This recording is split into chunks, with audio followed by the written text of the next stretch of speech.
Yeah, I'll come in for the beginning and then I'll go to the Okay. comments. All right. 41. 300. Okay. Hello. I think we're live now. Hope to see people joining up.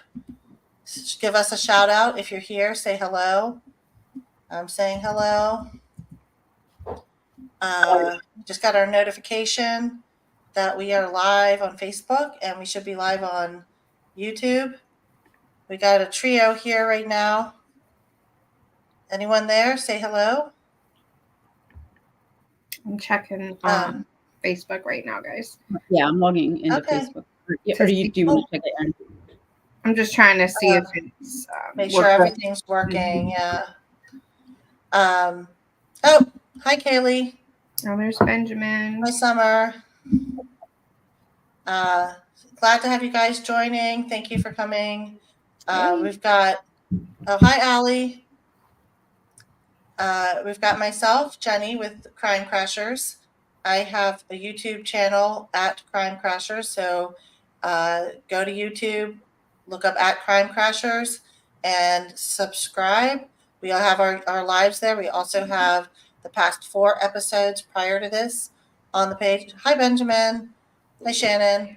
So we have, the whole history of the episodes on this, and it kind of shows our progress from when we started this and what we've been up to. So I'm going to just do our little intro here. So bear with me with the Crime Crashers video. We are Crime Crashers. We challenge the code of silence that keeps witnesses from coming forward. We push law enforcement to solve these crimes. Our goal is to give a voice to victims and bring justice to unsolved cases. Join us as we take this journey into crime and justice by crashing through the barriers with the Crime Crashers.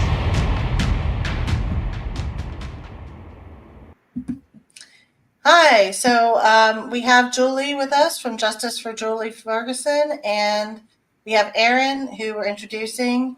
Erin is a good friend of Julie Ferguson's, and so we're excited to have you here. Say hello, guys. Hey, thanks for joining us. I know it's Tuesday. It's 8:30. It's 8:30. Yeah, we made it.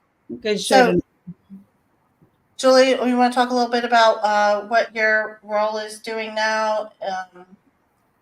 And Erin's coming forward on this. So for today, I'm going to jump into the comments, and Erin is going to come in and host with Jenny tonight. So I will see you over there, and I'm gonna X myself out. So feel free to jump back in anytime you want, though. Okay. We might miss you. Might. We definitely will miss you. So, Erin, tell us a little bit about your history with Julie. Well, Julie and I were friends in high school. I met her my freshman year very early in that year because I used to get dropped off at her house every morning to walk to school with her, and we would walk over there after school. And then we both worked at Greenway, so we stayed friends over the years. She kind of just became family. That's what we call it, friends that become family. So she was we spent a lot of time at her place, but we also hung out at my house with my family over the years. And, I've just really been really wanting to see some sort of resolution here because she was a really awesome person and she deserves that, as does her family. Yeah. And thank you for staying connected to the cause for all this time with the Justice for Julie site, and just staying involved and being a good friend for Julie. My pleasure. Yeah. So we're going to jump right into it. We put together a little slideshow to kind of help follow along. This is episode 5, and we're calling it A Crack in the Case. And the reason why is because there is new information and new leads to follow, and we're going to discuss that a little bit. And we're going to kind of relate it to other well-known crimes that are being solved or have been solved and brought to justice that might have had seemingly little bit to go on, and it managed to still, with all these little pieces of the puzzle, create a conviction or an indictment. So again, this is youtube.com/@crimecrashers. You can join and subscribe on YouTube to follow future episodes, as well as to see our past episodes.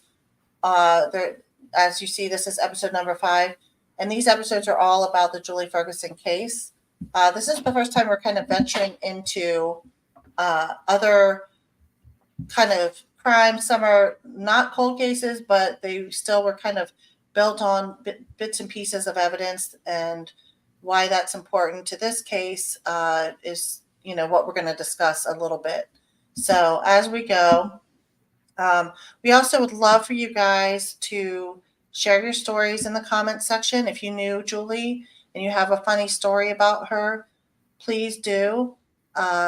We'd love to hear it and share it for you. So join in on the conversation. Go ahead, Jenny, Erin. I forgot to tell this in the beginning. There was this one thing that she did that drove me crazy, but also made me laugh. There was a song back then that was pretty popular, like a country song, even though we didn't really listen to country. For some reason, we knew it. And it was She's in Love with the Boy by Trisha Yearwood. And she would always sing it to me and like put my name and this whatever guy it was, in there. And I'd be like, stop, I don't like him. And she would just constantly just drive me crazy with that one. That was something that she did that was like so funny. And she would always just antagonize me with it. So that's great. Yeah, to tease you, huh? Yeah, no, that's great. I know Trisha Yearwood, but I don't know that song specifically, so I'll have to listen to it later. So yeah, if anyone has a great story like that, please share it. It sounds, as I've said before, I did not know her personally. I'm sort of assisting with getting attention for justice for Julie, and there's definitely been a lot of good stories and feedback we've learned about her personality. So Benjamin saying that on vacation she would drag them to the library. I used to love the library. I'm going to defend her on that one. Again, I'm Jenny. I'm going to skip through that. I've already done that. Erin, this is, very early 1990s sort of picture. 92. Yeah. And, in keeping with the times, you had to take a picture and just whatever you got, you got. There was no deleting or taking 10 pictures or you're just going to ruin it. This was a Polaroid. That's why it's not great. Okay. That was high tech back then. Mm-hmm. Mm-hmm. High tech Polaroid. So anyhow, that's a nice picture of Erin and Julie together. So first of all, we just want to celebrate that there's an arrest in the Tupac murder case. That one, as you know, is sort of an infamous case, and nobody deserves to get shot. I know that there was a lot of things happening in that time frame, and I really thought they would never ever take this step and actually file charges. And it was kind of hidden in plain sight in some ways. I think a lot of people probably knew or had pieces of the information, but at the time you're dealing with people who murdered somebody who would probably murder again, and there's probably loyalties and things that kept certain information away and kept witnesses from coming forward, and affected the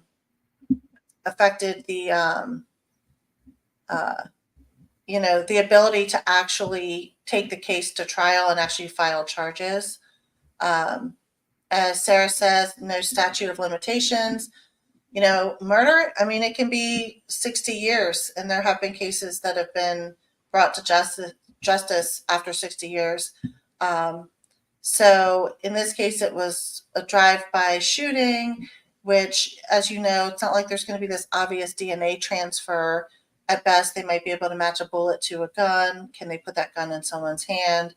Can they, find that gun? Can they find that person? I think, in this case, it essentially the guy was bragging about it. So there was that. But even still, even after all that, to actually bring it to trial and have enough evidence that they could potentially get a conviction was, it obviously has taken 27 years to get to that point. Erin, what do you think about that case?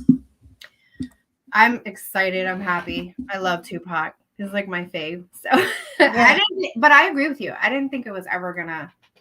I just didn't see. And then there are, you mentioned a lot of similarities of some of the challenges that we see, with the loyalties and the time frame and the amount of time, and being able to take something to trial, the longer it goes on, it makes it a little bit harder. So Yeah. Well, and to put this into perspective, some parallels, this was about a year or so after Julie was murdered. There weren't cell phones that track you. There weren't cameras everywhere that could, get video footage. Nowadays, the digital footprint is really hard to avoid. And so it's like, things could have happened back then that you couldn't have proven the same way you can prove them now.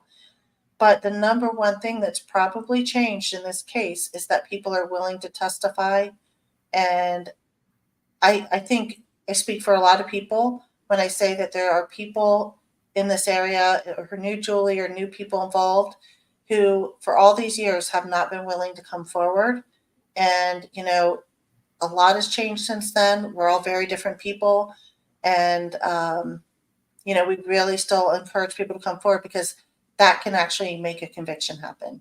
So if you have any information, even if you don't think it's that important, but you have a sense of who could have done this, or their proximity by time and location, you definitely should come forward. And, it might be scary. So we're here to provide support, and we want people to be willing to reach out to police directly, which we can share the banner. Julie, do you want to share the banner for the police phone numbers and stuff? And, so just a reminder, the reason this case is really coming forward a lot is because they have people willing to testify. I know they did a raid, and they may have found some more evidence. And there's no saying what they could find now if they had the right person and they did a raid. People sometimes keep things. So, you never know what types of things. The direct number for the homicide cold case unit is 301-516-2512. Again, not to cut you off, Jenny, but like Yeah. Teresa said, we still have the reward that's in place. So, that if you were to provide information that would lead, to an arrest, that is something to think about as well. Yeah. And the justiceforjulie.org has an anonymous tip line that you can go to, and there's links right on there for reaching out to the anonymous tip line. So I just want to send out a reminder that exists as well.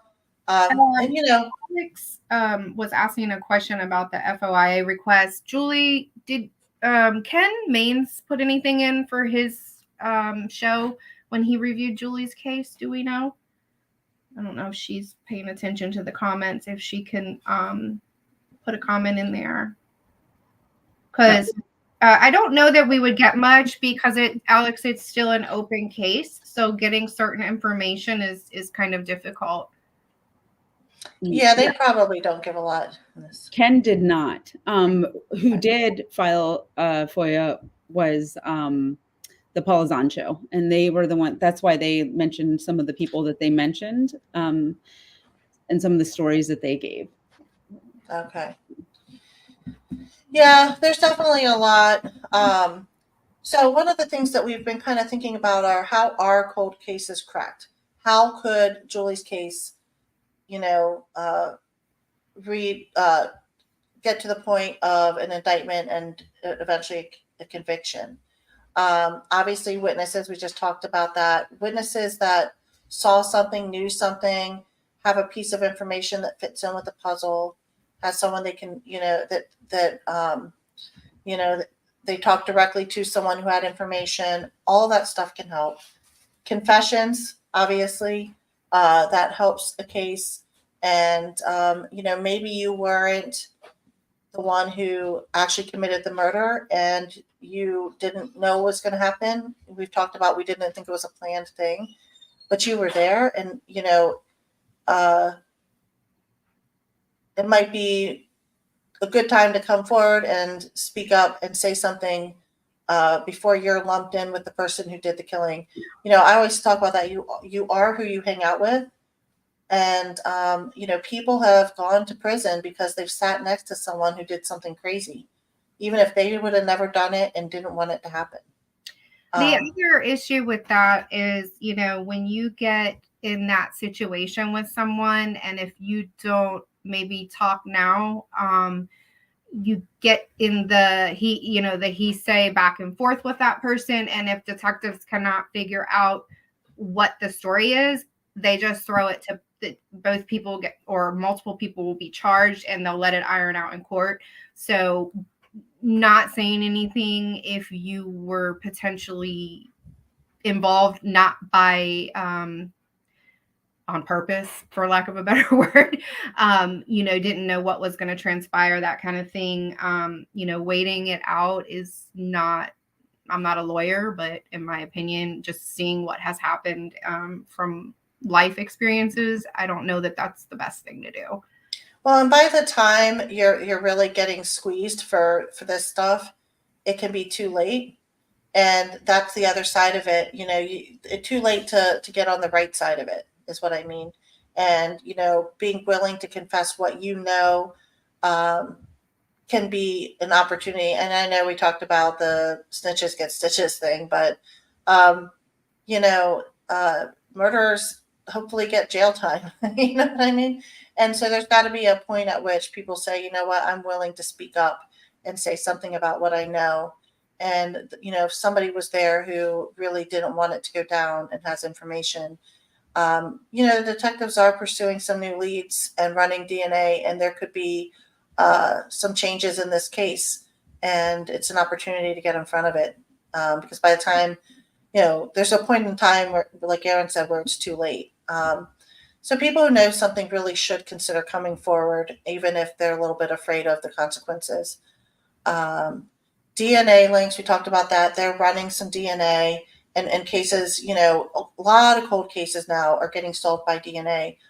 And we talked about hair, and we talked about fingernail scrapings, and we talked about all these things that if they have those things, and they don't disclose what they have, but they have things that can be tested, and they're in progress with some of those things.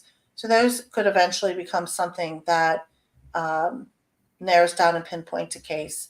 And then, of course, there's circumstantial evidence, which we're going to kind of dive into a little bit as well. Being able to put someone at the scene of a crime within a close proximity to it, that happened in the Murdaugh trial. We'll talk a little bit about that. All the different sort of pieces of the puzzle that kind of paint the picture that they did it, even if there's no direct proof they did it. If the evidence is compelling enough as circumstantial evidence, it can result in a conviction. Usually it takes some sort of combination of these. It's usually not just one thing. It's usually a combination of a handful of things. Erin, did you have something you want to say about that? I agree with you. I watched some of that case. It wasn't just one thing, it was just such a combination of things. I was kind of just looking at Teresa's comment. A lot of people who do this confide in someone, at least one person, usually is fast. James, I had to share that. I have to hope and pray that is the case, James. Thanks. Sorry. I'll go back to your comment. But back to Teresa, and that person may have changed over the years as far as who these people were associated with. Back then we were young, and none of us were settling down. So if another person had commented here that the comment was on the banner about something, nothing's too small. It may be somebody that you were with that you had some suspicious behavior at the time, that kind of you're running it over in your mind. Now, nothing is too small for them to check out. It could be just anything that could really trigger a spark in the case and lead them down the right path. Right. And we have the thing about the access to the red Jetta. You know, we've talked about how it may not have actually been that person's car. They could have borrowed it.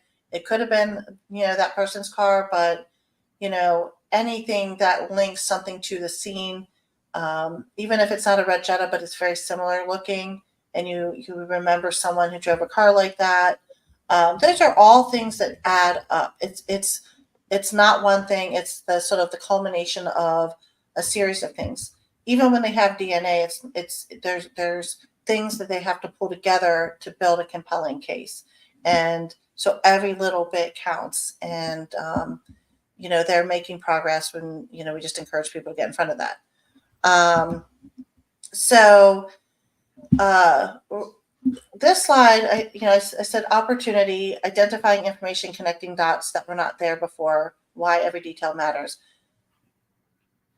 What I mean by opportunity is finding, finding all the different things that come up in a case.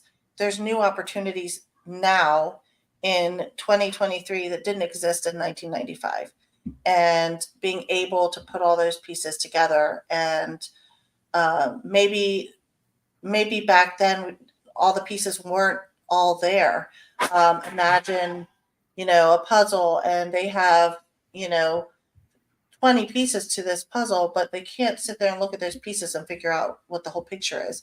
You add in that piece of the puzzle and it makes a difference. There's new opportunities now. There's new information now. And, they're looking for identifying information that can connect to this case in a variety of different manners, not just DNA. So there are some new leads that they're working on, hence episode 5 of Cracking the Case. And we're really excited about those efforts, but I really think that it's a momentum thing. We're turning a tide here. When a cold case is cold, it's cold. One little piece of information, okay, that's interesting. That's something we'll look into. 5 little pieces of information, okay, now we're starting to get something here. What do we do with these things? So that's kind of what, we're referring to. We mentioned phone calls and them seeking new leads on phone numbers linked to Julie's phone prior to her death. These were opportunities that were not followed before. Erin, do you want to talk about that? Well, we all who know Julie knew we were all envious because Julie had her own phone line. None of us had that back then. This was before cell phones and pagers. So that was super cool technology. So there were some areas of interest on the phone registry and the phone bill that there was some follow-up done, but they are going back and they are re-looking at a few pieces of information there. So we're hoping that might, prove helpful to see who she was interacting with just prior to her death. And, hopefully with new technology at the same time being we're not doing landlines anymore and things like that. And these records are very old. We need to stay optimistic, but we also need to be realistic about, what they're facing as far as going back now at this point and asking for this information again. Yeah. Jason asked, is NBA data from 1995 still available?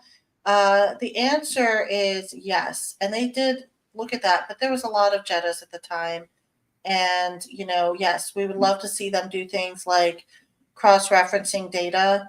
There's so many tools now that are so different too. Someone talked about ingesting all the crime information into like a data analytics tool, and they do exist where they can take all the information and look at it and suggest leads and information that you might not have noticed before. So there may be data analytics that take all the names of people who own Jettas and match it up to every name in Julie's file. I'm sure there's something that could do that. But we're also talking, someone has to sit there and do all these things and make it happen. And I think they're more inclined to do those things with more information, more witnesses, more things that push them in a direction that seems possible. I think when you've been doing this as long as these detectives have, they know what things are going to actually make the difference in a case. And obviously the phone calls by themselves aren't going to be it. It's going to be the addition of all the other things stacked on top of it. But the fact that some of these leads were never followed all those years ago definitely makes me concerned about what happened all those years ago, which we can't blame on the current detectives. And, sometimes there's, tunnel vision and different leads get dropped, or, one of the cases we're going to talk about in a minute is kind of mind blowing for a lead that got dropped. So, and that's part of what we want to talk about here is how it's that one stupid little piece of information sitting in that file somewhere that can crack a case open. And we really believe something like that exists in Julie's file. Jenny, Yep.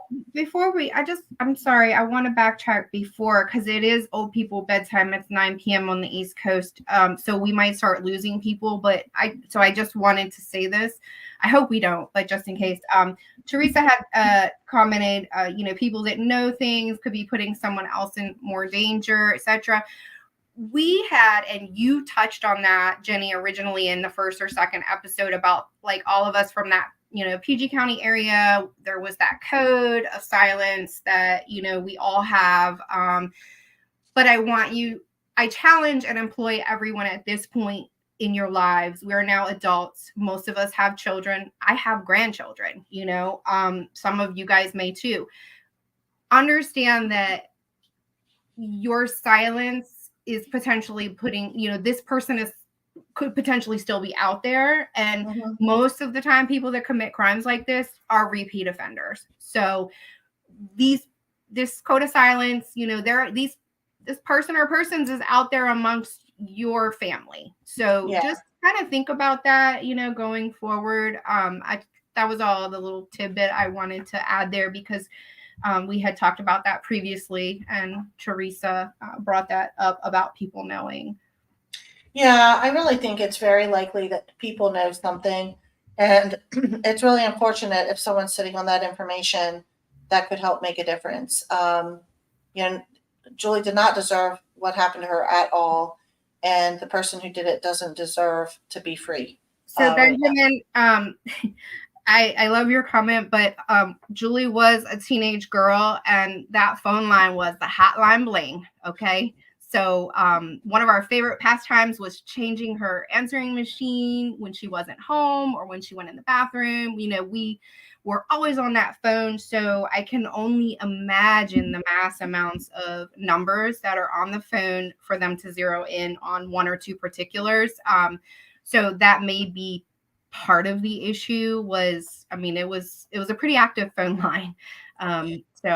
Yeah, apparently with this number, it was specifically pointed out as one that seemed suspicious.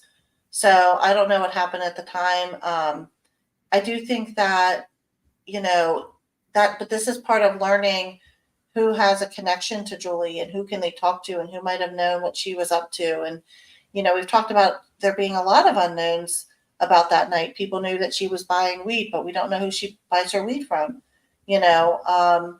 and where it went. And, did she buy it yet, or was she buying it after work? These are questions that should have just been figured out and answered. And I hate to say it, but weed is small potatoes. It wasn't worth hiding that piece of information back then. And maybe people did just because everything felt a little scary.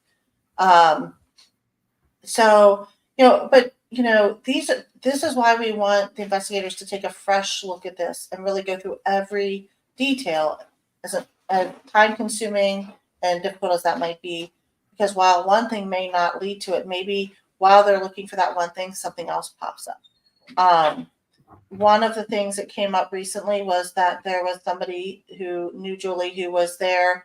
They did another interview. It gave them some stuff to consider and maybe some other people to talk to. And so there's, people coming forward that are sharing information or feeling like they recognize descriptions that we've shared before. So all these things are it's like, we're trying to create like a tsunami, just wave after wave of information to the police that makes them, find just a few things that come together. And I really think that those could be, um, those things could pile up and create some momentum. So those are things that we're working on. We talked about DNA. Didn't mean to do that so fast. There's ancestry DNA now, which is like not just once we have your strand of DNA, how do we find out who you are? Obviously, ancestry DNA helps kind of do the family tree. If your second cousin twice removed has their, I don't even know what that relation is, but has their DNA in the system, that could help them map their way back to the person who did it. But just because they have DNA, how do they know that person's DNA is the one who did it? It's a triangulation of multiple pieces of information. One thing I thought was very cool was Parabon DNA.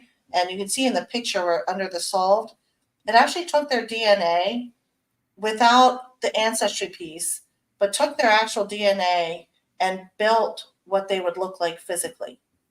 And while it's not perfect, and there's a lot of different examples, there were some that looked remarkably like their Parabon faux person. It's almost like it's like your genetic.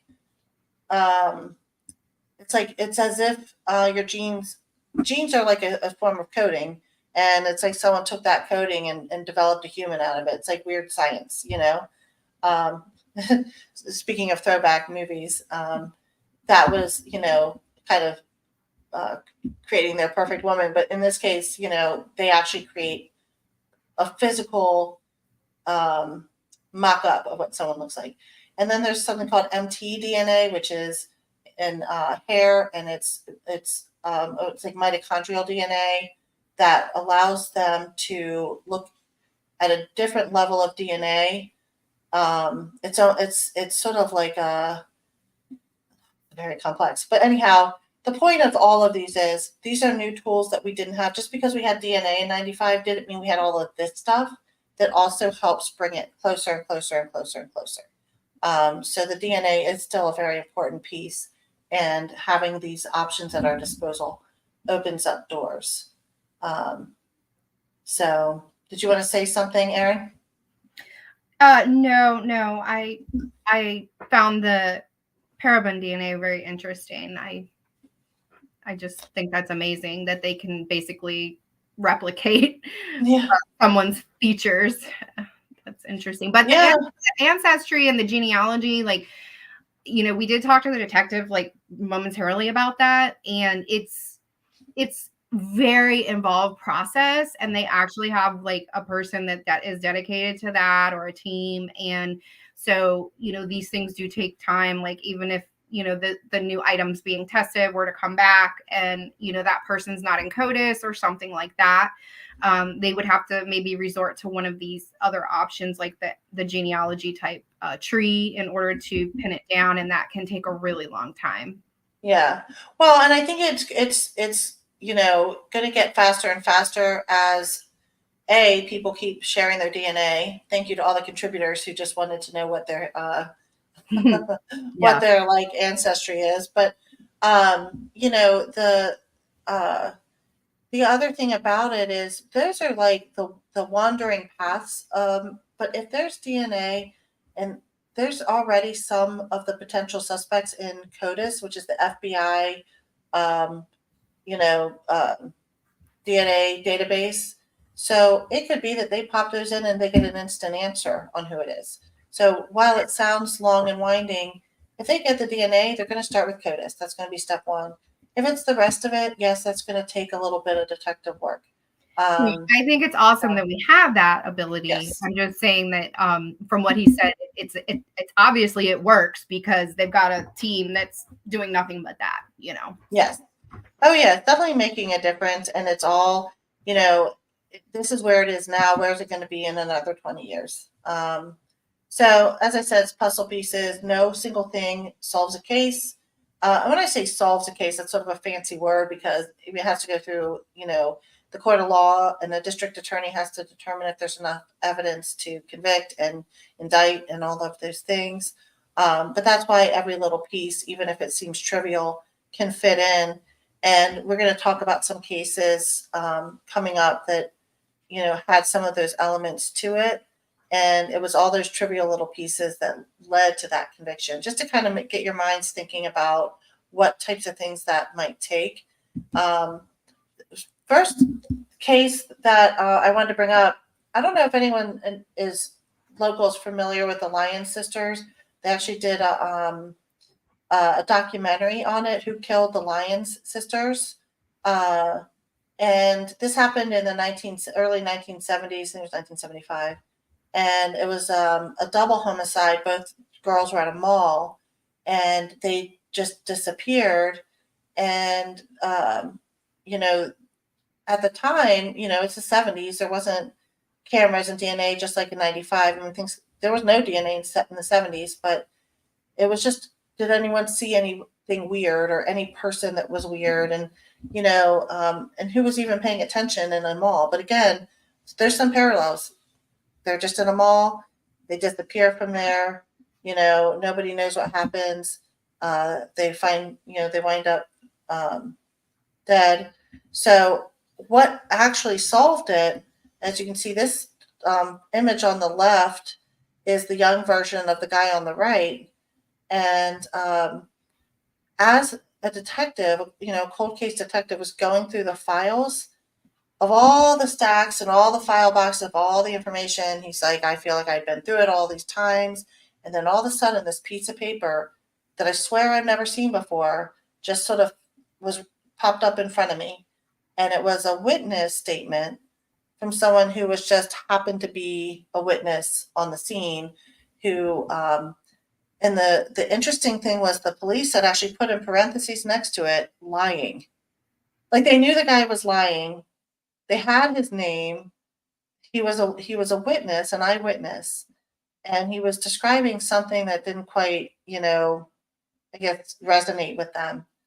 And it just got stuck in the file, never to be followed up on again for how many years? 40. I can't even do the math. 50 years. Well, it was 2013 when they found it. Yeah. So it was about 40 some years. What happened was when they said, okay, well, who is this guy that was lying? And they looked him up. He had all these child sex crimes. So because he wasn't found back in the 70s, he was free to do this stuff again. And then in, what was it? He was actually in jail at the time that they found him. So it was easy to pull him aside and talk to him. But they actually had a composite sketch of this guy that looked exactly like this younger picture in the files. They never publicly released the sketch because they did it. They were sure it was this other guy. They were sure it was this known pedophile in the area.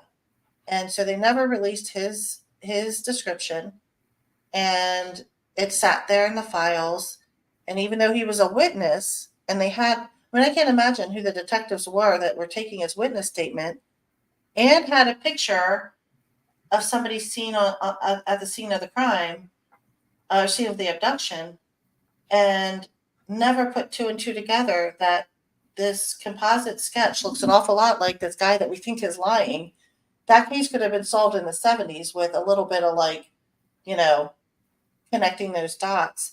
And so there's a lot of parallels here in Julie's case because,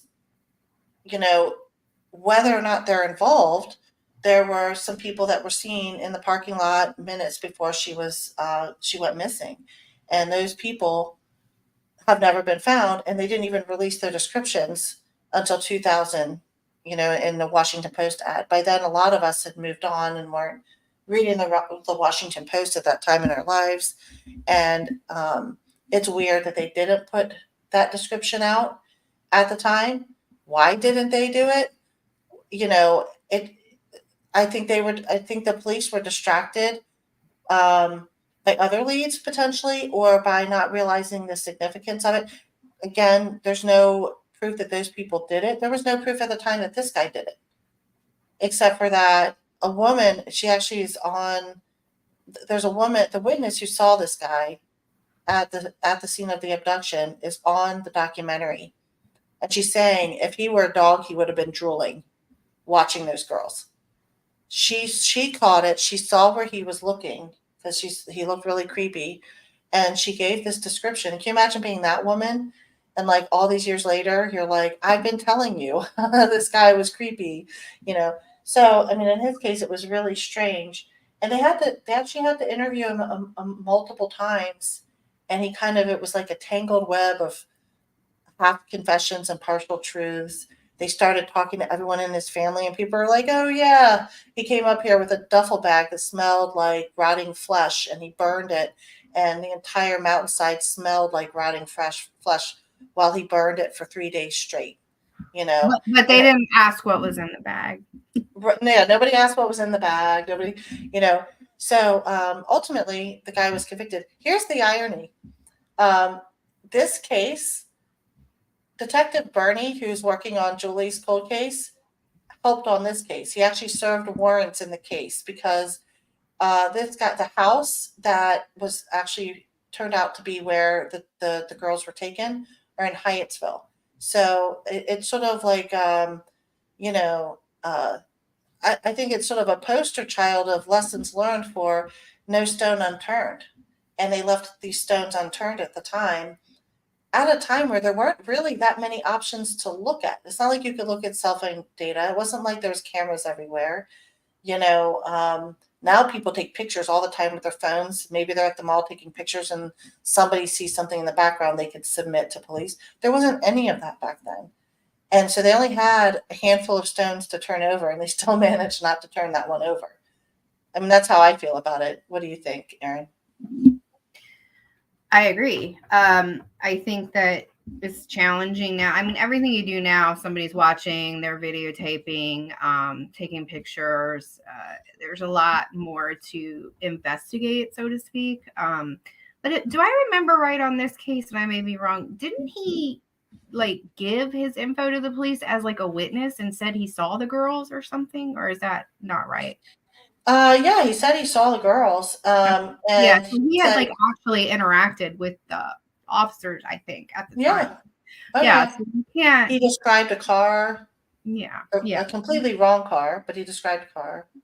I mean, this person was very local to some family members that I know. So this is why I go back to saying, like what I said earlier, you know, not to sound like a broken record, but these people don't typically change. The way they found him was, oh, we look him up and he had all these, you know, child charges and he's already in jail serving for other things related to that, I think.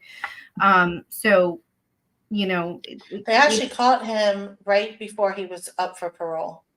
oh, wow. So Yeah. that, you know, thank God they kept him off the streets. But it just goes to show that fresh eyes and really pilfering through all the information has the real potential to be, you know, a major piece of a puzzle that sent them in the right direction. And I'm sure, in fact, I know they still spent a couple years doing detective work to really get to the point where they could, you know, try him. And he actually wound up pleading guilty. So that was just an outcome that by that time. And the funny thing was, the first time they interrogated him, they left him in the room for a little bit, and he didn't realize he was on camera being recorded. And he goes, "Oh, they've got me now." I'm like, you know, he's sitting there like red-handed talking about how they've got him. But it was just interesting to me because that was something that, you know, if somebody describes someone on scene that looks suspicious and I have a composite sketch of them, and now I'm taking a witness statement from a guy who looks just like the composite sketch who happens to be a witness, that's weird to me. You know, and we've talked about this in previous episodes. There were people in and out of the parking lot. Most of the witnesses came forward. Several that were named in that 2000, not named, described in the 2000 Washington Post article was 2 black males and 1 black female. One black male was described as wearing a multicolored silk shirt, kind of being a slimmer build, and dark pants. And the girl, I think she was wearing a big jacket and white sneakers. I don't have every detail in my memory, but um, the third guy wasn't actually described, just only a black male. We've since learned that it's a very light skinned black male, and that the black male wearing the multicolored shirt was a dark skinned black male. Um, and they were hanging out in the shopping center uh, within about 15 minutes or so. There's no specific thing that says they're the ones she went with, but they were in a red car that fits the same description as the car Julie was seen talking to people from. So it may have been someone she knew, if indeed those were the same people in the car that she was talking to. It's, I think Ken Main said, there's your murderer, folks, because of the car connection, because the red car was also seen at where her body was dumped.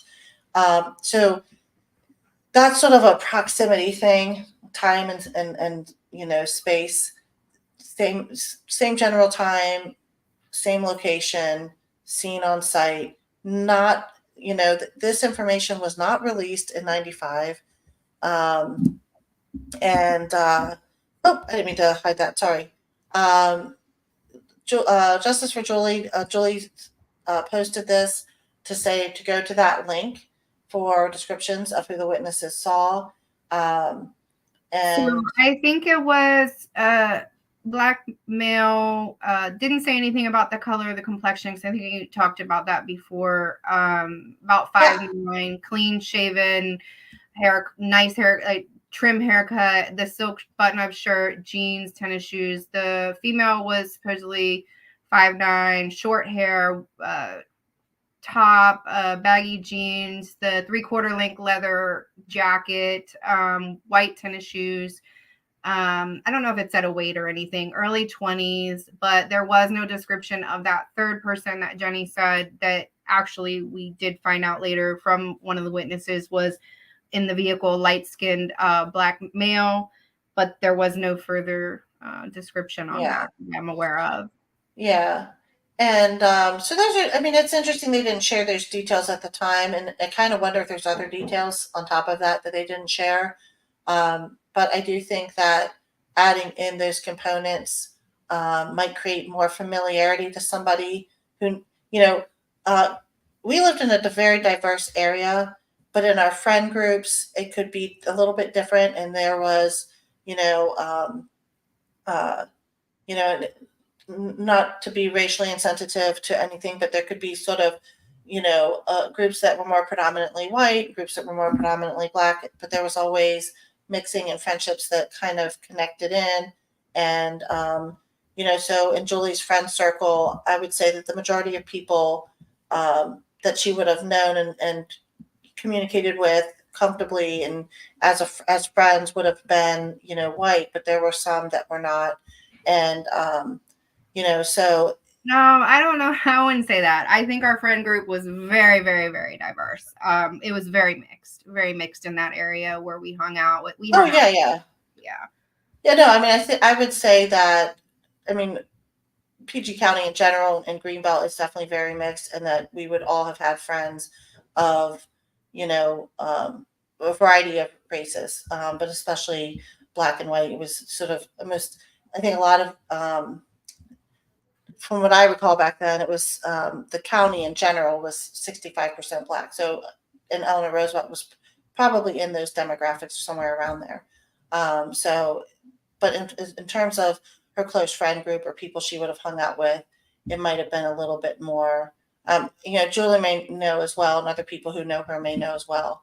This is just what I've heard from people. So either way, those descriptions are out there. Those few details about skin tone were not included. I don't know if there's any other details that we don't know. But, we don't know that. We're not saying that those people are connected to this case. We'd love for them to come forward and talk to police if they, are watching and recognize this. Because, I think that these are pieces of the puzzle. Maybe they saw something. Maybe they weren't involved and they saw something. Wonder if a composite sketch could be put together today from those who saw the three in the Jetta that night. I think that would be very difficult. I just wish they had done this a long time ago. I That know. was the first thing I said. There Well, should have been a sketch. So, Detective Bernie's reason is that sometimes they don't like to share composite sketches because then anyone who looks remotely like it is getting, reported. And I don't know in this case if that would have been the case.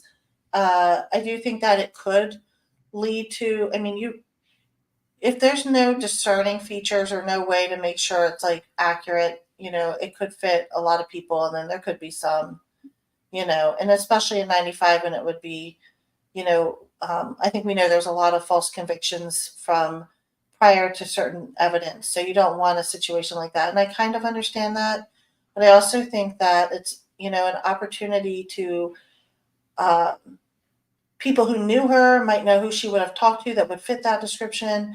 It would have been an opportunity to see, who came forward about what and really explore that angle, and at least talk to those people. So here's the thing about this, though. I've struggled with this for a long time. So we know she was seen talking to these people. Whether she knew them or not, we're not sure. We're leaning more towards she did. But, the fact if she did know them, that they didn't come forward. These descriptions could fit many of people in that time frame. I mean, hell, I had a silk button-up shirt. Okay, so my boyfriend had one, and he didn't. You know what I mean? Yeah. So that is very challenging. But I've always struggled with the fact, maybe. Well, and I want to clarify that whoever she was. Oh, sorry. Maybe this was an out-of-town person that stopped to ask her something. The Beltway and everything is right there next to the shopping center. Maybe they jetted and left. These are young 20-year-olds. Maybe they're not reading the paper in 2000. They're not from the area. They're not knowing that we need to talk to them. That is another consideration. Oh, yeah. But the proximity thing that Jenny's talking about, we've got a red car scene talking to her last, and basically the same description where her body was found. Yeah. So that is something that just really resonates. So, well, and what I was trying to say is that whoever she was talking to in the car, we don't know that it was those same three people. We just know that she was leaning in. We're still trying to find out if there's any information on how far she was leaning in, how comfortable she seemed. Did it seem like it was someone she knew? There's definitely two schools of thought, and we've explored those on past episodes about, was it a stranger? Did they go out of town? Was it someone she knew? And or were they local? And there's reasons you could argue each. I think for the local versus not local, if you were not local, you might want to get the hell out of there. And there's ways to do that don't involve going to Daisy Lane. And I think a lot of locals know Daisy Lane, and it just doesn't feel like a place. Right. I'm not saying that. Yeah. I'm not saying the whole Daisy Lane thing totally makes me think it's local because I lived right near Daisy Lane. What I'm saying is we don't know for a fact that the people she was talking to at the Greenway Shopping Center is who she are involved. Yeah, no, we have. They were seen in the parking lot in a car that fits the same car that she was seen talking to, but nobody saw the people in the car she was seen talking to. Correct. So we don't know that. We have descriptions of the people in the parking lot. It was within a certain period of time of her leaving. There's in the 2000 article that's on the justiceforjulie.org, the detective McQuillan felt that those people were in some way related to this case. That just call that his detective senses. He didn't have any proof of it either, I'm sure. But it is a very tight timeline. Either way, if, again, we have to assume that if it was a stranger, nobody would have this information and know. If it's, someone she knew and somebody recognizes those descriptions, it is worth telling the police. Even if you're wrong about it, if you have an instinct or you feel like, hey, this sounds a lot like so-and-so, it's okay to contact the police. They're not going to be able to charge and convict someone with the standards that they have for these cases just because you think it looks like these people. It might just be someone more to talk to and find out more information about what was going on that night. Like we said, there was someone she worked with, a different person she worked with, who was there right before she disappeared that we didn't even know was there until last week, that they just talked to. So, those are things that come together and build pieces. That's sort of the idea there.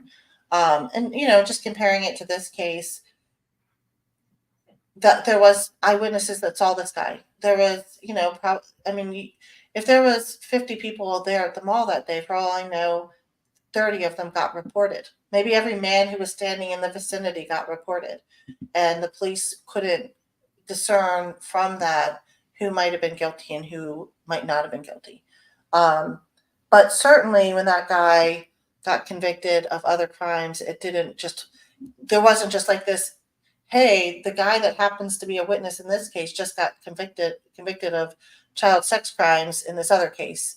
They had to actually find that piece of paper randomly, unexpectedly, when they didn't know it existed. So very different. Not like going in a database right now and pulling up an electronic file and cross-referencing it. Right. That's literally a paper file with a piece of paper that the detective in XYZ state is not going to be privy to. Yeah, I think Julie has been like, can I just sit and like transcribe files so that they're all digitized and maybe there's information? This is a case I would love to have just somebody go through and just put every name that was ever mentioned in any of the anything in those files, put them on a spreadsheet. Why were they mentioned? When were they talked to? Da, da, da, da. Are they on the phone list? Did she spend time with them? The boy situation. I mean, Julie Ferguson's boy situation. Don't even get me started on that. But, she was a popular, well-liked girl who was very pretty. And so that's a whole thing, So they, if they had gone and explored, turned over every stone in terms of boys who had an interest in Julie or had some sort of communication with her, that would have been its own adventure. So those were challenges they had in the beginning. But some of those things, it's interesting that they never got done. So anyhow, in this Lyon sisters case, justice was served. This is a picture of the parents when they got justice for their children. And, you have to imagine, for most of us, we're in our 40s now. They were probably in their 30s when their children got abducted and killed. And, that this is a long time coming for them. And, Julie doesn't have her parents here to see this day, but, I think that's why it's so important for her friends to step up and be a part of this process, to really be an advocate for Julie. I wanted to talk about, from clues to conviction.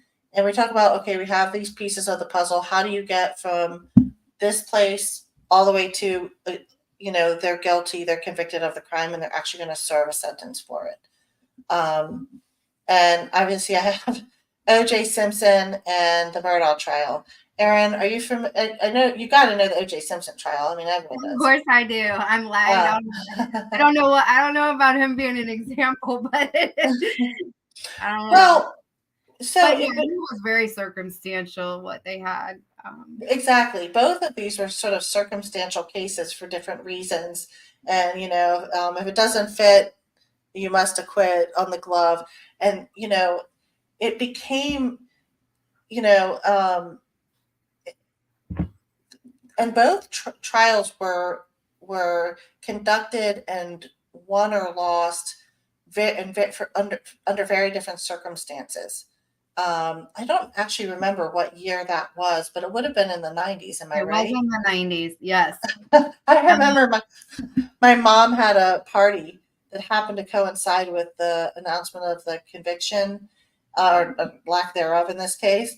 And we had a 13-inch TV that she used to hide away when we had company because it was embarrassing to her to have a TV. And so they pulled it out of hiding and put it on top of our chifforobe, which is really just a wardrobe. I don't know why we called it the chifforobe. but my mom's British, so there might be reasons. And we had it on with the little bunny ears to watch the conviction, and the whole party was watching, and my mom was just appalled. But I think it was a collective groan when he was found not guilty. But nobody could put him at the scene of the crime. There was nothing that tied him to it, and they won on. I think that they could somewhat establish a motive. He was known to be abusive and jealous. I think they probably didn't work hard enough to really explain how severe that was in her life. And I don't know if there just was like a lack of witnesses willing to go in and testify. I know there was some, but I don't think I think we're more aware now of how abusive lovers can become killers of women. And is that a case, in Julie's case, maybe it wasn't someone she was serious with, but maybe it was someone who was angry that she was moving on or not interested or whatever. We've talked about that. So, is a motive necessary for a conviction? No. Does it help? Does it paint a picture? Yes. It helps if you're a jury member and you're watching, and we can sit there and say, why would they kill this person? Why would someone kill Julie Ferguson? What would be the possible reason you want to kill her? And the answer to that is we're not all the same. Not all human beings are built the same. And maybe they didn't have to have a motive. Maybe they were just kind of evil people, and doing something really messed up, and it just got out of hand, and then witness testimony. And, for witnesses, hearsay doesn't count in court. It could help find clues. And this is, if you have information that you're like, oh, it wouldn't help in court, that's fine. You still should come forward. Because even though it may not be something where you actually have to sit on the stand and face the potential murderer and tell your story, it still could be a piece of the puzzle that helps gain the momentum they need to solve the case. And with the circumstantial cases, how much is enough to show they did it? Confession cases are a bit different. Maybe one person involved confesses, but neither of these cases was there anyone else involved.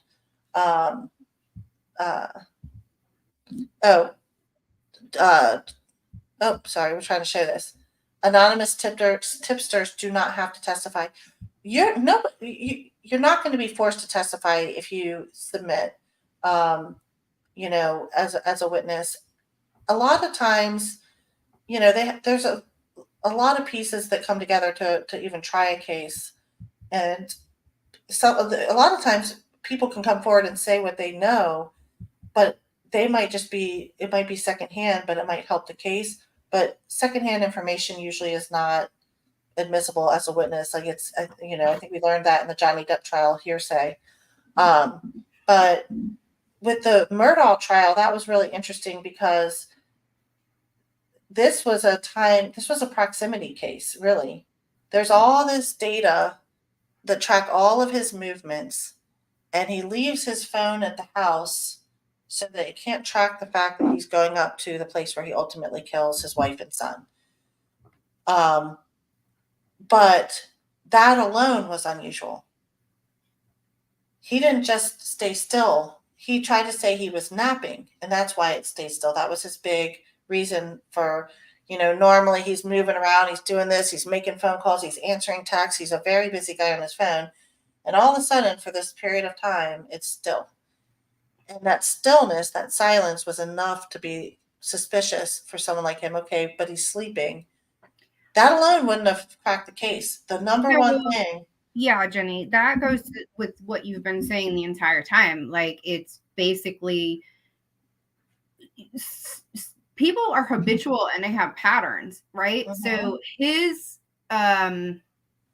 not doing what he normally did, or his non-movement when he's normally active, things like that, that says a lot, even though it can't technically say someone actually committed a crime. But when they put it in conjunction with the other things that we've been discussing that you've mentioned, that it does tell a story. Yeah, it does. And I think that in this case, they had his son's phone in their possession from the time he died for like, I forget exactly how much time it was. It was like a year and a half to 2 years before they finally cracked it. They couldn't get into the phone. When they finally did, there was a video that put the dad there within minutes, Alec Murdaugh there within minutes of the murder. And the fact that you have Alex Murdaugh on tape, well, call it tape back in the day, on video, saying, I wasn't there, I left at this time, I was at my parents' house, anywhere but where they actually got murdered. Now all of a sudden you have this other piece of information that says you were there. And when he testified, the only thing he could do was say, oh, yeah, you caught me, I was there. But then I left. And so it just didn't add up. And he kind of, he did not know his son was videotaping. And it was literally, I think if they didn't have that videotape, I think we would have been potentially looking at a not guilty verdict. And because there was no DNA that proved it. The family guns were used, but there was 2 guns used. People still wonder to this day if there's a second person, but the ammo was from their house. Like, who goes to murder people and sneaks up on a dark property out in the middle of nowhere and uses their guns to kill them? That's a lot of effort to go there and be like, oh shoot, I don't have a weapon, let me go use theirs. So in these trials, the attorneys work very hard. They don't have one big, revealing, show-stopping, mountainous piece of evidence. They have like 1,000 little micro pieces of evidence that all paint a picture. Jenny, I don't mean to interrupt you again. I know you're Yeah. trying to stay on track, but Justice for Julie you had said something about why use XYZ weapon. Justice for Julie said, I wonder when this knife entered the picture for Julie's situation. And we've always pondered that. Did they not have it initially because of the, initial cause of death being strangulation? So that's another thing to think about. It's a small detail, but if you knew someone that may meet these descriptions and so forth that carried, and a lot of guys, my ex-husband carried a knife, for protection. But then it suddenly disappeared and they didn't have it anymore, or somebody came and asked you, came in at a crazy hour looking for a knife. Just these little weird things that might have not meant anything back then, but tied together with the rest of these information that they have, that you could think it's nothing, but it could help. And I just thought about it because they were talking about it in the chat and you said something about the weapon situation. So yeah, and I go back a lot to the nature of the crime. She wasn't beat up badly. It wasn't like somebody, we talked about there was no bite marks, there was no burn marks, there was no signs of sexual assault. None of those things. She was tied up and she was strangled. And, that alone would take a certain amount of force. But it just feels very controlled and odd to me in a way how that happened. The knife being introduced, could they have gone somewhere, gotten a knife, and come back? That is bold. But I don't think they were especially not talented necessarily murderers, but that they came back, but just maybe that one maybe the guy who said run in and grab and I'll drive around the block. I mean, right. If it's more than one person. My vision on it is either maybe the person driving the car had it on them and was like, wait, make sure she's dead. Here, use my knife. That's a possibility. A lot of it, I sort of imagine at some point she's in this car, she's realizing she wants to get out. They're, trying to tie her up and control her. Maybe she's screaming. Maybe they are driving on 193 where people could potentially see them. And so they strangle her to stop her from fighting. She's already tied up at this point, so she can't claw and fight with normal defensive wounds, but maybe she's screaming and trying to get attention, and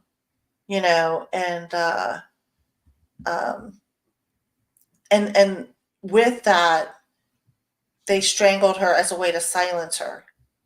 Oh,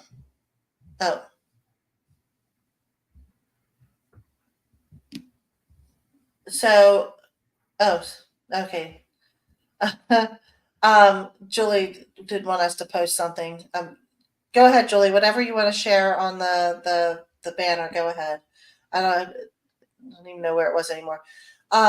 There's a lot of different theories around the knife, and the two suspects. Maybe like we said, the person in the back seat with her. If they were committing the crime right there, it was just an act to subdue her initially, and then just went too far. And the knife was introduced at the tail end of like make sure she doesn't wake up and ideas. The detectives have, talked about that as a possibility that they knew that she could identify them, which could mean that she knew them in some capacity. Maybe, they weren't best of friends, but they were in her friend's circle or friends of friends, something that might give them up. But, so I'm, have you guys ever had to resuscitate somebody who was dead or dying? I know I have. One time, I mean, I was a lifeguard, and I always saved them before they needed full on CPR. But there was one time where I was in a high rise in the Bronx, and I looked down. There's a guy laying on the ground, and I ran down, and I think he must have had a heart attack. But I was trying to find his pulse, and it wasn't easy. And so I just started doing CPR, and the EMTs got there pretty quickly, so I didn't do it for long.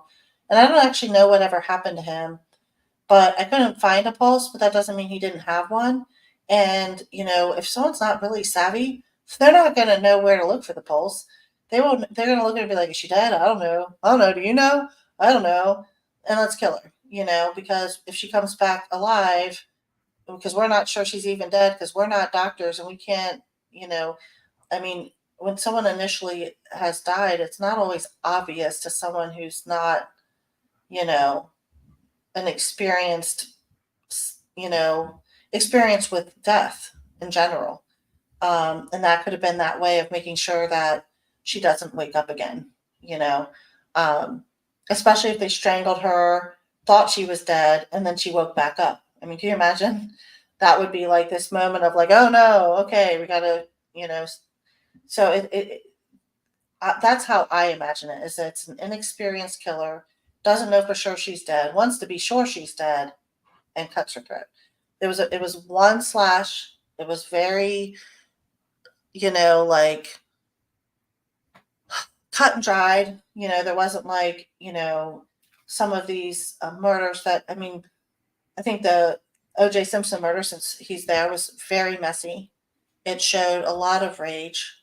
Um, and, the fact that there was no evidence connecting him is crazy. I think if that crime had been committed now, I think he'd be sitting in jail for that. I mean, he wound up going to jail for other things. Um, uh, so, the reason I brought up these cases is in O.J. Simpson's trial, they had all this evidence, but not kind of what happened too is everyone watched the trial, but there was evidence that they could not give to the jury. There's evidence that they discussed that we could see on TV because they were hammering out whether it could be presented to the jury. Ultimately, it wasn't presented. And, maybe if the jury had had that information, they would have been, they would have come to a different conclusion. And the opposite kind of happened in the Murdaugh trial where everything was allowed. He was involved in financial crimes and all these things, and all this evidence was allowed, and his lawyers did everything they could to keep that out of court because it established a motive. And they were allowed to bring it in because it established a motive, but I guarantee you they're going to try to appeal on those terms. I think they've already submitted appeal on some terms, but those were crimes that in theory were unrelated to the murder, except for they go to showing his frame of mind at the time. His world was crashing down, and the judge admitted it. But should he have? Should he not have? If in Julie Ferguson's case, we can't establish motive. Does that hurt the case? It certainly doesn't help it. You know, and there may not be any actual provable information that defines a motive from back then. I hate to say logical motive, but there's a chance that, like you mentioned earlier, that this might just be someone that's an unhinged person in certain circumstances. There may not be a logical motive, because overall Julie was very well liked, easy to get along with. She wasn't really. Certainly, if someone was doing this because they perceived a slight from her, or rejection from her, or anything, they had some like underlying issues, their own issues, right? Jealousy, rage, insecurity, just straight out weird. I kind of feel like it kind of leans, in my opinion, this is just my opinion, leans a little bit more towards that because of the things we have discussed on the prior episodes, and especially what we talked about, what we learned with the detectives, with the not really having been beaten much, not a lot of fighting, it kind of leans more towards, the robbery, sexual assault, all those things are kind of out the window at this point almost. Well, we know no sexual assault. We're not thinking robbery really. So it. What was it? Ken Main said green, sex, or revenge. Yeah. And it's weird in this case because there wasn't, definitive robbery. She still had her jewelry. There was, I think, money in her pocket. So, that's kind of like probably not, unless they just weren't super thorough with their robbery. I think once someone's dead, why wouldn't you check their pockets? If it was a robbery motivated crime. Revenge, that one we don't know. But sex, she wasn't sexually assaulted, but there could have been some overtones of sort of like the power dynamic that comes with, a sex-related crime, even though there was no evidence of any sexual acts against her. And then the revenge thing. And the revenge could be a perceived thing and have nothing to do with anything she ever did. So we don't know if she had jewelry, do we? So I thought when we met with the detective, he said that she had jewelry on her. That he specifically said it wasn't a robbery and that she still had jewelry on her. And I'm guessing it was earrings or something. Oh yeah, she did say there's money in the pocket. I do remember that detail. Either way, this wouldn't have been this would have been, if this were for a robbery, they would have really had to just want to kill her anyways for shits and giggles because, they could have robbed her and dumped her and gone away. She's a 17-year-old girl. Alive. She's not the best robbery subject. I remember somebody trying to mug me when I was that age. And I think I was like maybe 17, maybe a little older. I don't know, somewhere in that age range. And I was like, I'm the lifeguard. I don't have any money. What are you trying to mug me for? And the person said they had a gun in their pocket and all that stuff. But, and ultimately, they didn't I had probably $15 in my pocket. I didn't even give them that. But I remember just thinking why would you rob me? I don't have any money. And, she probably wasn't loaded with money. We can't assume anything with the motive, though. At this point, we can't rule anything in or out. And if it went to court, we may never be able to rule in or out why it happened, unless a witness comes forward and can say that they knew why it happened. And there may not be a why. We have to deal with the fact that there could be someone who's just. I think that's what I was. Went overboard. They just, things got out of control. Maybe, in the friend scenario, or an acquaintance, whatever. she got in willingly, but at some point she's like, I'm stuck in here, let me out. And they're like not trying to let her out, and she starts freaking out.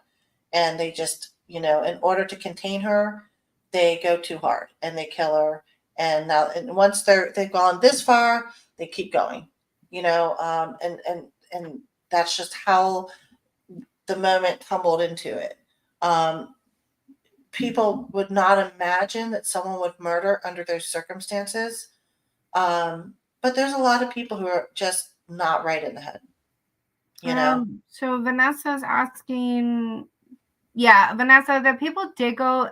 Two of the people in the car went in the liquor store. Yes. I don't know if they made a purchase or not. I don't really know. But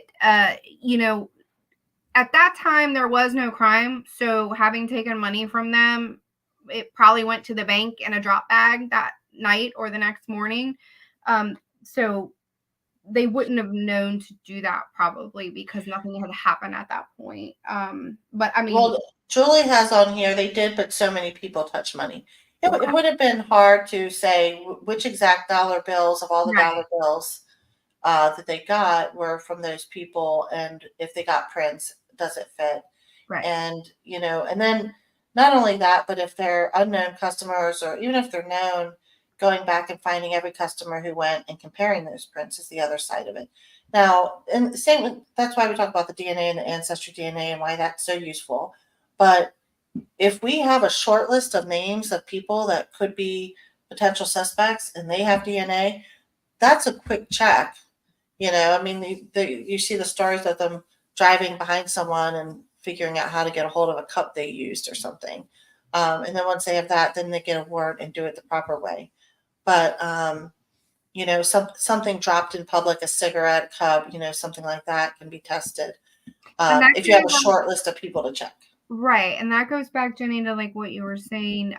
So they may have already talked to someone, or there may have been people who have called in to say, oh, I know someone that has that description. And then, they may not quite have enough, but then, you can potentially, there could be like this second thing, which would seem really small. I'm trying to think of an example, but no, it's kind of what Jenny's been hitting on tonight about what it takes to make an arrest or a conviction. It may be something that may not be like a court admissible item, but it will be enough for them to say, I think I need to go back and I need to talk to this person again, or I might now need to go talk to this other person. If they hear the same name 3-4 times over, and it's somebody that that was somehow related to Julie's life, that causes them to say, you know what, now I've had 3 people come forward and say something about this person. And maybe they don't have direct information of the crime, but maybe they know that person was there that night in some capacity, or they know someone was lying, or they acted weird the next day. Whatever it is, that information is really important. And, this was when this happened, Greenfield is a small world when push comes to shove. We can talk about the bigger, vast circle, but I didn't know Julie Ferguson, and I think I know 98% of the people she knew. It's really kind of weird how many people we had in common in some way, and they knew and all that stuff.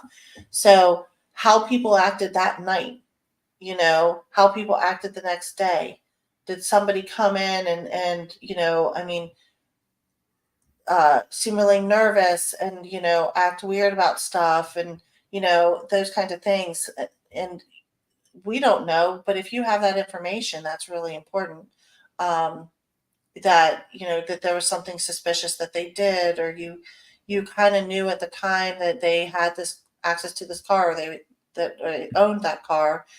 And what does that look like now? The police, they're not going to follow every lead, but if there's starting to be a general consistency of things, a trend. So when we talk about this, the small little crack busting a case wide open, we think that pressure, persistence, and fearlessness are the keys to that. And I think that people who watch this show have the key to that. And we want you to be in front of the police. If you've called in a tip and they haven't gotten back to you, call again and again. Reach out to us. We email the detective. He responds to us. Whatever you need to do, we're not going to, For sure, let reveal. us know. You don't need to disclose any information to us about what you want to tell Yeah. them or talk to them. But if you have tried to make contact or sent an email or called the tip line and you have not heard back, and you maybe call another time, and please let us know, because we will contact them. Yeah. And so Julie shares that please invite your friends on Facebook to like and follow the Justice for Julie Ferguson Facebook page. Someone knows something, especially anyone who was in that area at that time in history. The more people who have eyes on this, the more likely we are to get the message out, and somebody will know something or hear something that rings a bell for them. Super duper important. And And thank also, thank you, yeah, because we we also are seeing some movement. positive. I mean, it's the more noise, the squeaky wheel, type Yeah. thing. That's what's going to get us there, and we need all of you to help us get there for her, because she deserves that. Yeah, please blast it, share, share, share. If you're, each episode has gone through various themes, and you can watch the other episodes to get information. The last one, episode 4, was kind of interesting because we clarified some of the details. But we've been down the road in all the episodes of the various pieces of information, and we've talked about what's in the media. So all of that stuff matters. So you can go to youtube.com/@crimecrashers and see all the episodes that have been shared so far. And, if you have an idea for a topic you want to explore more in the future, please let us know. We're trying every little step of the way. We're trying to keep pushing momentum and movement. And like I said, just from last week to this week, there's been a few little steps forward, and every little step counts. The fact that they've talked to a witness that they didn't talk to originally, the fact that they're looking at phone records that they didn't pursue originally, those things could be the thing that gets them to take the next step and the next step and the next step. And next thing you know, maybe there's some sort of resolution in this case. So, I don't know if you want to answer this, Erin, but Susan writes, were you friends with the 2 girls who were picking her up that night? I had met them maybe a few times through Julie. I was just acquaintances really with them, but I did have a really good friend that lived near one of them. So I saw her in passing a lot, but I wouldn't say we were close. Julie was pretty close with them. They were from a different part of town and went to a different school. Yeah, and that's the other thing. We talked about this before. Julie had multiple friend circles. And sometimes, that means this pocket of friends didn't hang out with or know that pocket of friends. And I think even more in more recent times, the friends she was hanging out with had evolved, you know, and so, and I don't personally know the history of all of her friendships, but I know that there's just a lot of people who are connected to her, each in kind of different ways. And it just seemed like she, um, had a lot of great connections in every aspect of her life. So, Well, and those, I think that, I mean, just knowing Julie and I, Julie on here, Julie was from a different area, and I was in going to Roosevelt on a transfer. I wasn't supposed to go to that school, so I then introduced her to all my friends from where I'm from, and then she meets the other ones on, so we kind of meshed in that way where we always knew someone who knew someone of some circle somewhere. That's kind of how it went. yeah. Well, yeah, that's just how it is. And I think that it, if Julie just had a small circle of friends, might be a little easier to go through all her friends. If there are only a few people calling her, you know, I do think that early on there was, different types of information available, different ways to investigate these cases. A lot more, I think, is known, and a lot more technology. But sometimes I think that uh, how a case is run and managed, and are all the pieces coming together effectively, um, and are people turning over these stones that really should have been explored? And in this case, I think it's fair to say that not I don't feel enough was done. And I don't ever like to say something negative against detectives on this case from back then or anything, but I feel like Julie might have had more traction in this case for her murder if certain things have been explored that just were not. We just don't know. And there's no way to go back and see, had they shared those descriptions, what would have that done? Had they followed those phone calls, then what would have that done? The thing we have now is time. And a lot of people who might know something are further away from that social life. And maybe it's not as scary anymore. And, maybe we're just more mature about what the reality and the seriousness of what happened, and that's one thing we're really hoping for with people watching this is somebody knows something and they come forward. So um, this is a flyer that's being spread around. It is available on the Facebook page, Justice for Julie Ferguson, and it is there's some sort of crime convention down in Florida that someone's going to pass it out to. We're just trying to get visibility, but this flyer that's on the Facebook page, you can also download it, print it, tack it up wherever you go.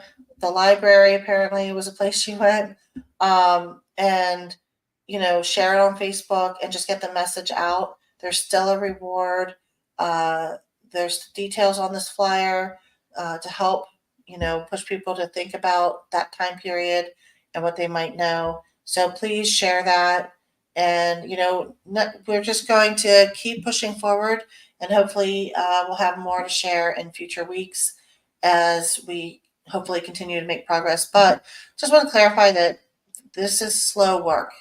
Even when they know who did it, it could take 2 years to pull every piece of the puzzle together to get to a point where they're actually pressing charges. So we're at the very beginning of a very long run, and we need people to stay with us and share and get the word out. If you guys have any pictures you want to share of Julie, any stories you want to be previewed to talk about your, friendship with Julie, anything, we really want to keep her memory alive. Julie is more than this and what happened to her. And that's a message that we want to continue to convey. And we thank Jenny for being part of this and helping us and all of you. It's really important to continue to keep the message out there. I'm sharing it to the point where I'm sure my family is like, please, Erin, you're clogging our feed, but, and again, no detail is too small. It really is important. Investigations are a combination of details. Some can help, and some carve a path towards the end, even though they aren't infinite in handing you someone on a silver plate. Okay. Right. So yep, it's all part of pulling together a picture of who did this and how to support detectives in finding it. And I'm sure they love us emailing them constantly with questions. Solve this case and you'll shut us up. That's all I can say. And anyhow, thank you guys for watching. We're gonna hop off. It's been about a little over an hour and a half. Thanks for sticking with us and watching this. You can share the episode out. It's going to be up on YouTube and on Facebook. So even though the live is over, just share, and we'll see you next time. thank you guys. Good night. Good night. Good night, Benjamin.